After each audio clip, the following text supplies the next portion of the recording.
guys, Coach Brian with another workout for you. Now today's workout's going to be focusing mostly on the upper body, and what you'll want to do is find yourself a curb in your neighborhood or a stair if you need to do this inside.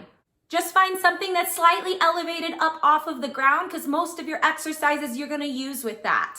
All of your exercises are 45 seconds of work with 10 seconds of rest. You'll be going back and forth with 2 exercises at a time for 3 rounds. You are going to need a lighter set of dumbbells because you're going to be working arms with those dumbbells. You will be working 45 seconds at a time, so that's why you want to choose those weights that are just a little bit lighter because I promise you, you're going to feel the burn. I'm going to link my personal favorite interval timer down below in the description box so you can go ahead and download that and create an interval that's 45 seconds of work, 10 seconds of rest, 6 rounds because you have 2 exercises. Hopefully you guys love this workout. We got lots of exercises to demo, so let's go ahead and get started. Alrighty, first exercise pair, we have pop jacks and bicep curls. So starting out with those pop jacks, you're putting your hands up on that curb, that step, whatever it is you have around the house.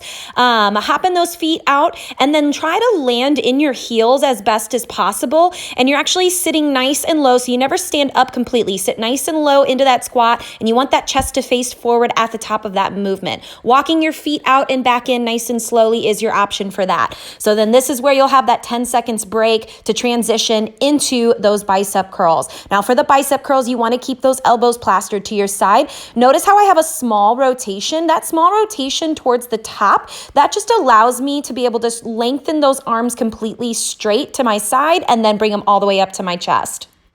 Next exercise group, we have hand step-ups. So hand step-ups, you want to make sure that those hands stay underneath those shoulders. Try to keep those hips squared up as much as possible, and you're alternating which hand leads the way. So you're stepping that hand up onto that step or curb and right back down, alternating which arm leads the way. Of course, you have the option of bringing this down to your knees.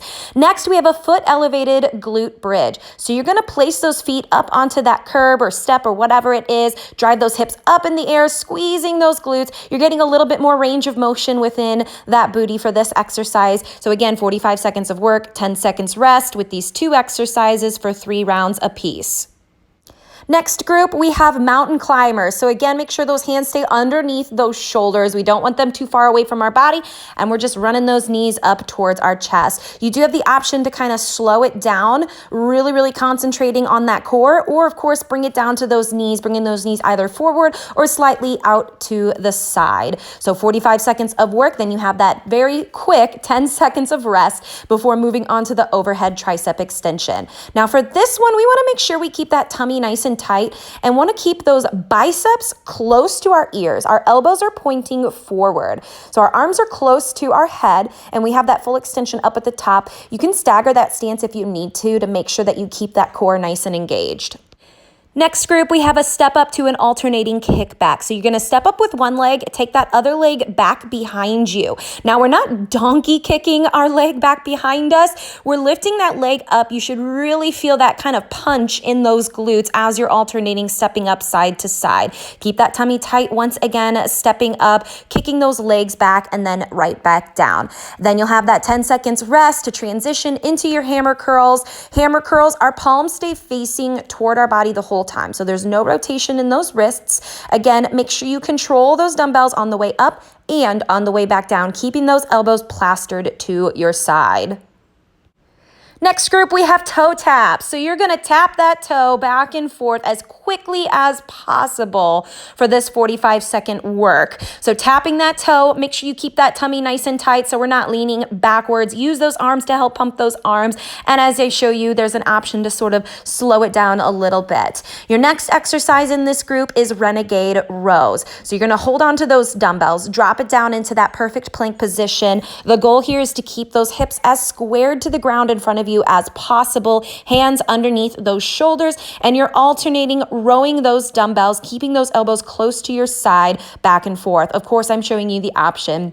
You always have that option to drop it down to those knees if you need to.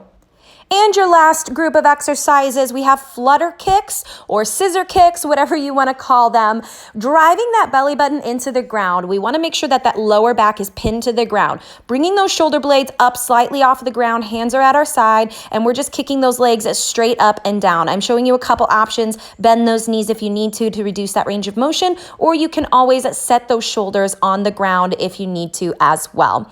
And then your last exercise in this group is a tricep kickback. So we're hinging forward. Now I want you to think about multiple things. That back is flat, that upper back is nice and straight. Your core is engaged and your glutes are slightly engaged. You're keeping those elbows close to your body and you're extending those dumbbells back behind you. So you're working the backs of those arms. Also, make sure you keep that neck nice and neutral. And I'm showing you the option. You can actually do this without dumbbells if those dumbbells start to get a little too heavy.